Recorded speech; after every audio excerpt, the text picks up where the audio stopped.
Rabindranath did not write a central educational treatise, and his ideas must be gleaned through his various writings and educational experiments at Shanti Niketan. In general, he envisioned an education that was deeply rooted in one's immediate surroundings but connected to the cultures of the wider world, predicated upon pleasurable learning and individualized to the personality of the child. Children sat on hand-woven mats beneath the trees, which they were allowed to climb and run beneath between classes. Nature walks and excursions were a part of the curriculum, and students were encouraged to follow the life cycles of insects, birds and plants. Class schedules were made flexible to allow for shifts in the weather, or special attention to natural phenomena, and seasonal festivals were created for the children by Tagore. In an essay entitled My School, he emphasizes the importance of an empathetic sense of interconnectedness with the surrounding world. We have come to this world to accept it, not merely to know it. We may become powerful by knowledge, but we attain fullness by sympathy. The highest education is that which does not merely give us information, but makes our life in harmony with all existence. But we find that this education of sympathy is not only systematically ignored in schools, but it is severely repressed. From our very childhood, habits are formed and knowledge is imparted in such a manner that our life is weaned away from nature, and our mind and the world are set in opposition from the beginning of our days. Thus, the greatest of educations for which we came prepared is neglected, and we are made to lose our world to find a bag full of information instead.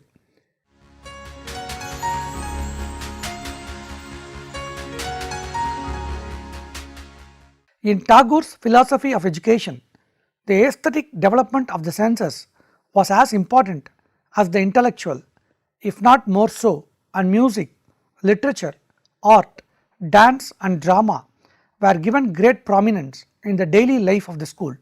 This was particularly so after the first decade of the school.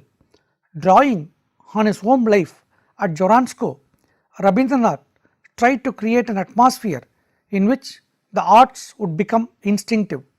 One of the first areas to be emphasized was music.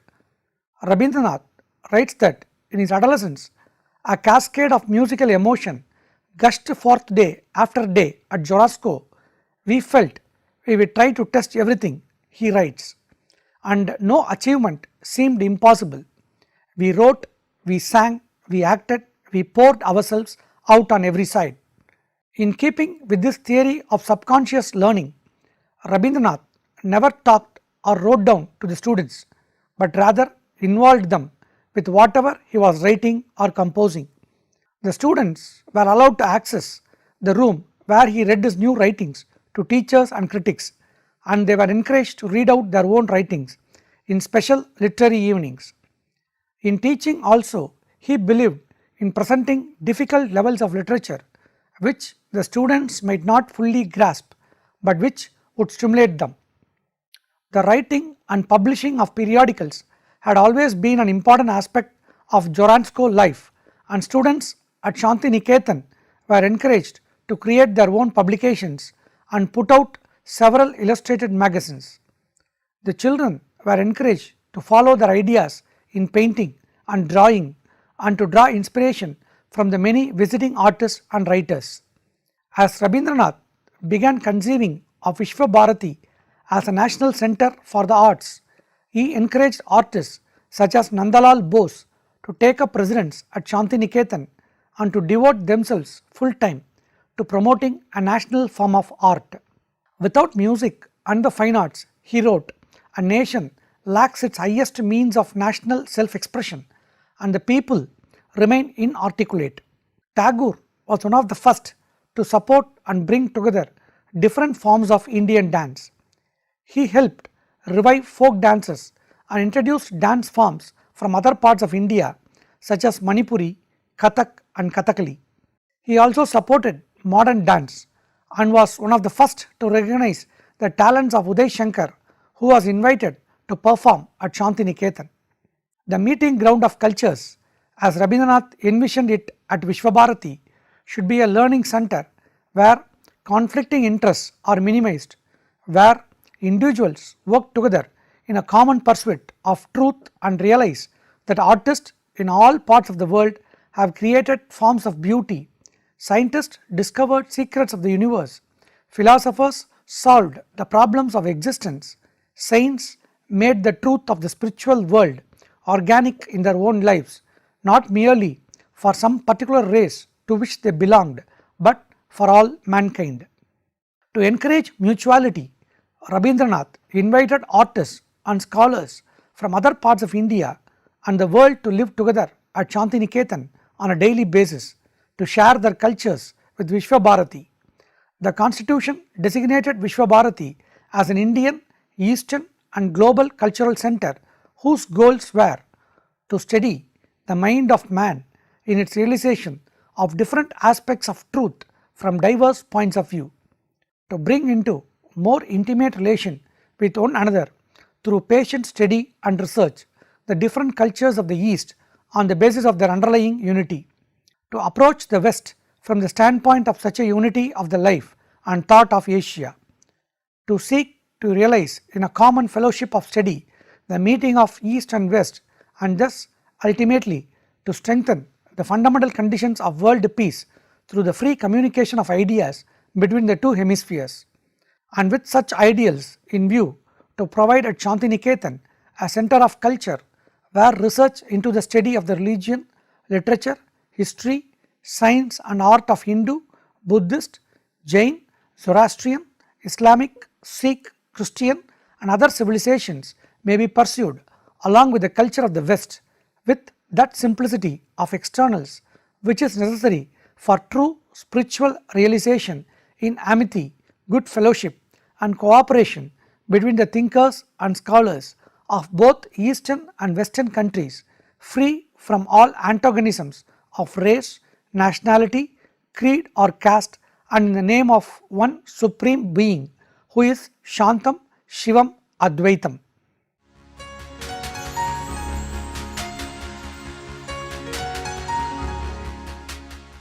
In terms of curriculum, he advocated a different emphasis in teaching. Rather than studying national cultures for the wars won and cultural dominance imposed, he advocated a teaching system that analyzed history and culture for the progress that had been made in breaking down social and religious barriers. Such an approach emphasized the innovations that had been made in integrating individuals of diverse backgrounds into a larger framework and in devising the economic policies which emphasized social justice and narrowed the gap between rich and poor. Art would be studied for its role in furthering the aesthetic imagination and expressing universal themes. It should be noted that Rabindranath in his own person was a living icon of the type of mutuality and creative exchange that he advocated. His vision of culture was not a static one, but one that advocated new cultural fusions, and he fought for a world where multiple voices were encouraged to interact with one another and to reconcile differences within an overriding commitment to peace and mutual interconnectedness. His generous personality and striving to break down barriers of all sorts gives us a model for the way multiculturalism can exist within a single human personality and the type of individual which the educational process should be aspiring towards. Tagore's educational efforts were groundbreaking in many areas. He was one of the first in India to argue for a human educational system that was in touch with the environment and aimed at overall development of the personality. Shantiniketan became a model for vernacular instruction and the development of Bengali textbooks. As well, it offered one of the earliest co-educational programs in South Asia. The establishment of Vishwabharati and Sri Niketan led to pioneering efforts in many directions, including models for distinctively Indian higher education and mass education, as well as pan-Asian and global cultural exchange. One characteristic that sets Rabindranath's educational theory apart is his approach to education as a poet. At Shantiniketan, he stated his goal was to create a poem in a medium other than words.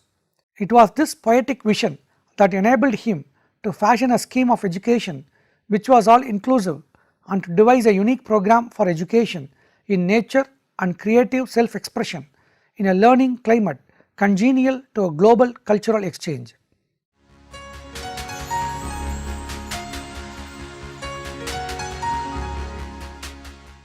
The ideas of the great American philosopher John Dewey transformed the American education system.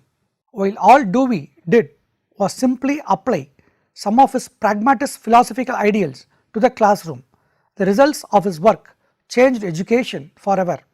In the short essay, My Pedagogic Creed, Dewey gives his readers great insight into his ideas regarding what education is, how it should be done, and why it is important. The essay has 5 articles. Article 1, What Education is. It is a cultural process, the process of bestowing the funded capital of civilization on the young. The young then get to meaningfully participate in civilization. Civilization then continues. Formal education is part of this process. Process is one that we might call maturation. From self to society, puberty to adulthood. Process has 2 sides, psychological and sociological, or individual and social. Each individual has unique interests and powers. Education won't work unless it begins with where each child is at. Then it must connect individual interests, abilities with social ends. Article 2, What the school is. The school is the social institution given the specific task of educating. Given Dewey's definition of education, education is the process of living and not a preparation for future living. Schools ought to be a genuine form of social life that reproduces and simplifies the complex social relations of the adult world. This allows children to gradually become a part of those relations without being overwhelmed or disintegrated. It is the transition between home and society, so it must base itself in home activities. Does the school provide moral education? If so, how? What do teachers do? Article 3, The subject matter of education. Wrong to start with subjects. Must start with social life and demonstrate that subjects gradually grow out of our everyday activities. The progress is not in the succession of studies, but in the development of new attitudes towards and new interests in experience. Education must be conceived as a continuing reconstruction of experience, that the process and the goal of education are the same thing. Article 4, The nature of method. Action is where we must begin and end. Interests motivate action. Emotions follow action. Odd bit about images. What's he up to there? Article 5, The school and social progress. Education is the way we change culture because it's how culture is reproduced. Through education, society can formulate its own purposes, can organize its own means and resources, and thus shape itself with definiteness and economy in the direction in which it wishes to move. Today, he is considered a father of education, and his views are being adapted in all sorts of ways in classrooms around the world.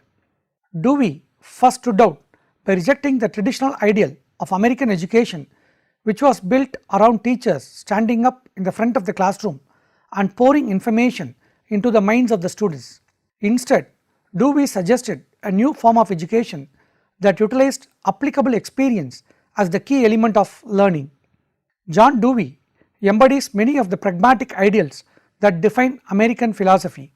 He was born around the time that Charles Darwin's Origin of Species book came out, so the debate surrounding the topic had a monumental influence on his philosophy. Along with many other American philosophers of Dewey's time, such as Charles Sanders Peirce, there was a desire to respond to these new discoveries in evolutionary science and find out how they related to philosophy. Dewey believed that knowledge was best discovered through the scientific method. As I will later talk about this is nowhere more prevalent than in Dewey's model for education, in which he defaults to hands-on experience and inquiry as the paramount key to learning. In the eyes of Dewey, education and life were one in the same. Dewey is quoted as saying, "Education is a process of living and not a preparation for future life." A proper education of the individual was essential to the functioning and growth of the individual and the society they lived in. A school was first a social institution. School was to be centered on the community, and the student was being developed in school so they could be an active member of the community. Dewey advocated that what a child does in their home life should be incorporated into the curriculum in the classroom. Also, for Dewey, the student had to be invested in their education for it to mean anything. The way that he suggested this be accomplished was to let the students learn about something they were interested in. An education could only be valuable if the student was learning material that they could actually apply to the real everyday life, as evidenced by Dewey's quote, "True education comes through the stimulation of the child's powers by the demands of the social situations in which he finds himself." Dewey's education system is perhaps most well known for how it stresses the importance of hands-on experience in the learning process. Dewey believed that people learn best by going out and interactively doing. Dewey criticized teachers and the current education system for protecting students too closely and not letting them go out into the real world so they could blossom, saying, "The situation approaches learning to swim without going too near the water." For Dewey, a teacher's job was more about being a facilitator to the students, helping them discover what they were interested in and then creating ways for them to actively do these things. Hands-on experience is a proven way for students to learn. It is much more enjoyable for the student and seems to be directly applicable to the future.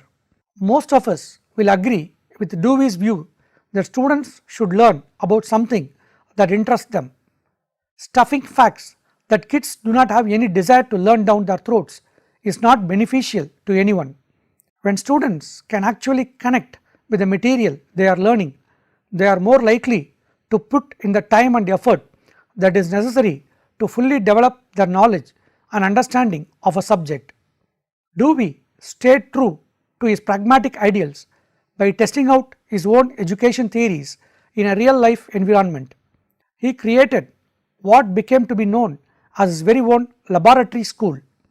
Dewey's school was radically different than any other of its time. The students did not sit at desks and listen to a teacher lecture or do homework problems out of a textbook. Instead, they would be moving about the classroom doing varying physical activities such as sewing or cooking. As I stated earlier, Dewey believed that students could learn the critical skills, maths and science for example, that they needed by doing these types of activities instead of the more traditional studying the textbook method. The children were broken down by age and every different age group was always doing something different. Dewey had the kids going on field trips, building models, acting out plays and playing games among many other active things. John Dewey was a great philosopher that made groundbreaking advances in education. He was a man that practiced what he preached, and for that I have great respect. I do like Dewey's ideas in doses.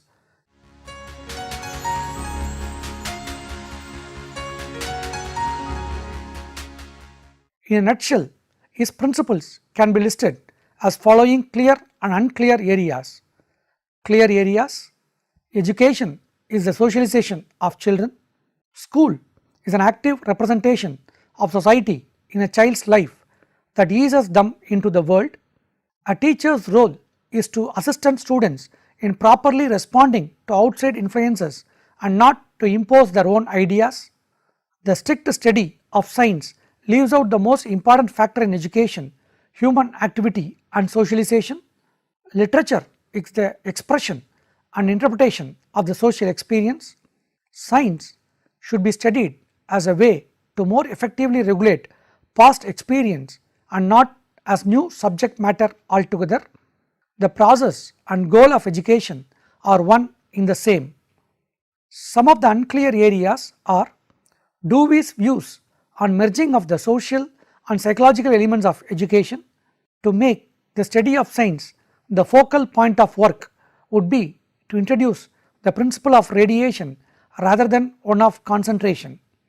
In John Dewey's My Pedagogic Creed, he discusses his views on what education is, what school is, the subject matter of education, the nature of educational method, and the school and social progress.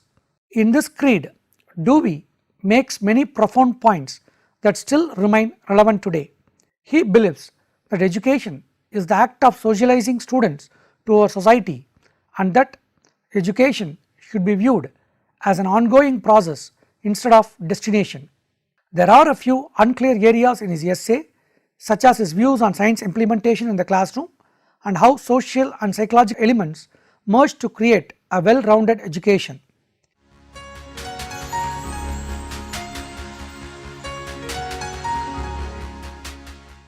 Dear viewers, in this lesson we have seen a detailed study on Tagore's essay My School and John Dewey's essay My Pedagogic Creed. Thank you.